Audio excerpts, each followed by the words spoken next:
Om Shrutismriti-Purananam Alayam Karunalayam Namami Bhagavat-Pada Shankaram Lokashankaram. Sri Shankaracharya is an eminent personality in the whole world. Thus he is well known to people. Then what is he? How does a common man should understand him? And then what understanding of him will be useful to him? This small point I want to tell today. Shankaracharya is a scholar and all that many people know. He is a philosopher, no doubt. But there is something more to him. He represents something which is a Paramapurushartha, a person who has accomplished the highest goal of human life. Every human being trying to achieve something, having what he wants to achieve in his heart of the hearts. Every human being wants to achieve something, after achieving which he feels totally fulfilled, complete, and nothing remains yet to be achieved. So fully he wants to be happy and full. So fully he wants to live his life. And Shankaracharya himself accomplished that state. And therefore he becomes an ideal for every human being. There are people who achieve certain great things, some accomplishments, excellences in field of cricket, in games, in science, in social service, in some scientist who discovered something. A person who has achieved some excellence in his life and also contributed something to the society, such people are admired by society, remembered by society, and some people are kept as an ideal for them, for inspiration and also following. But Shankaracharya is also an ideal who inspires people to become like him, to follow him. So what is that ideal he achieved? He achieved that of complete perfection of human life. Complete perfection, not an excellence in a given field, social, political, economic, physical, intellectual. His accomplishment is not an accomplishment in a given field. It is an accomplishment which means a fulfillment of human life. And he achieved that. So he is an ideal for that. So every person can look to him because he's a living example, because he's a historical person. So he is an example who has accomplished this goal. So we can look upon him as an ideal.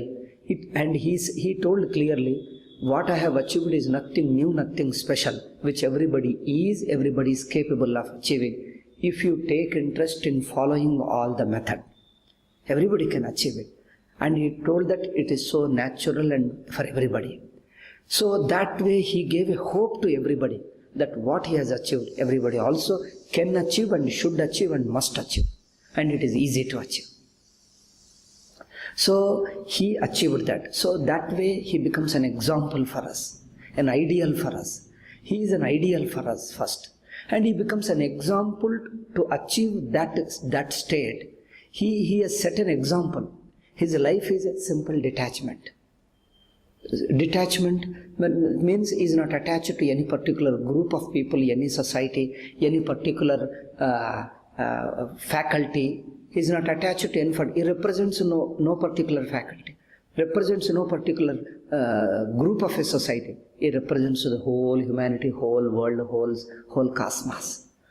Therefore, he is an ideal. He is an example for us to follow.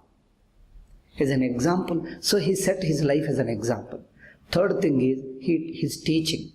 His teaching embodies different levels. People, human beings are living at different levels. Therefore,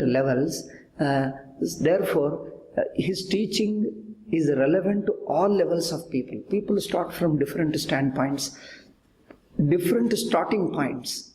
We start from our different starting points. So his teaching is relevant to all levels. So different traditions, different religions, different various spiritual sadhanas start selfless service, love and devotion to God, belief and various things he taught. Shankaracharya's teaching includes all these things, but also transcends all these things, and there is one extra teaching in him, that is the jnana, that is the vichara, that is available purely in Shankara's teaching.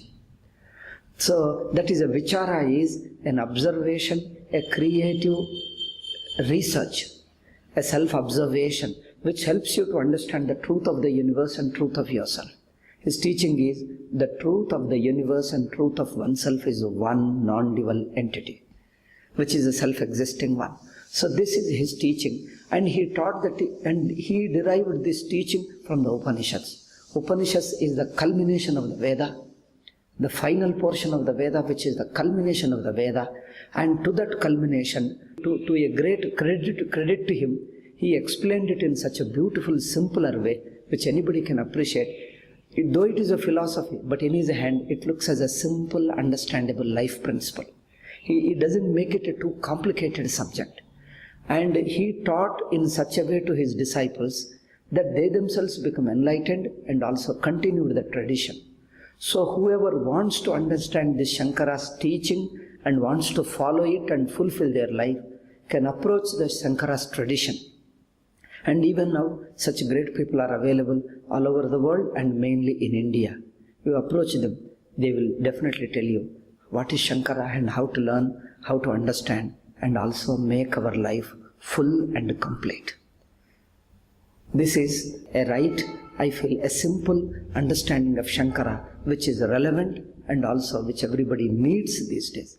He is an ideal example and also an ideal teacher. Om Shanti Shanti Shanti.